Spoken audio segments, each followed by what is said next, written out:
Listen, when you attempt to even prosper, darkness will come for you. You pray in the daytime. When you get 5 minutes, you must pray. You see the way you are interested, you want to get first class. The same commitment is the way you have to commit to prayer if you want to get first class in the realm of the spirit. And the challenge is that the spirit realm is superior to the physical realm.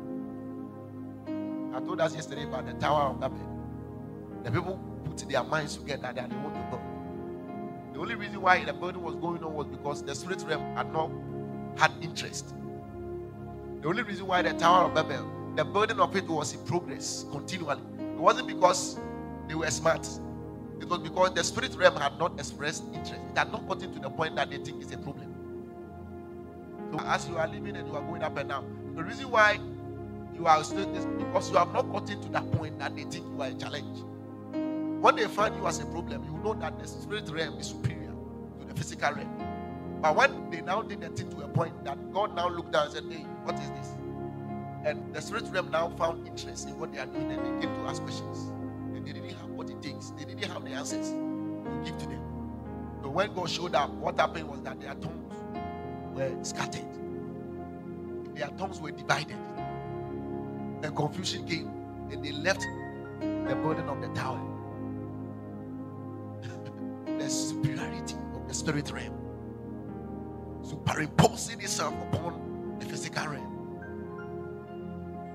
Have you not read in Matthew chapter 7, right? Jesus talking about the man that built. He said that the one built on the stone, and one built on the rock, and one built in the sea. The challenge is that all of them were allowed to build. They all finished building. And when they finished building, something else now happened. An interest of storm came. The rain came. So when the rain had not come, you may look at everybody might seem to be equal. There's what can hit somebody and fall down, and there's what can hit somebody and the person will go down. When we talk about praying, when we talk about ensuring that you are building something spiritually, it's not a joke. The day that they will come to ask you a question, you will understand that you don't have the answer. The day you show up in the village and somebody now looks at you and say, hey, that's when you understand that there was a mistake that you have made. You have been making all this while. Your priorities have been wrong. You have been committing 10 hours to studies to get first class, but when it comes to prayer, we say we are doing all night. You think that one is not necessary. Don't you know that it is when it is exam time that because you want to pass, at the end of the day, you need to still get 60, which is like C, with all the energy and exertion. And what you are doing in your spiritual life, what do you think you are getting? You don't exist. You don't exist in that realm yet. I mean, they will do just killing.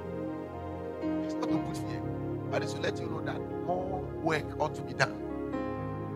I was telling us about the 4 foundations of the victorious life in Christ. There can be more than 4. 4 things that form the foundation of the victorious life in Christ Jesus. And I said, one of them is what is prayer. You can't take it out. You want to have a life of victory. The way you eat is the way you have to pray. Anytime you remember that I have to eat, remember also that I have to pray.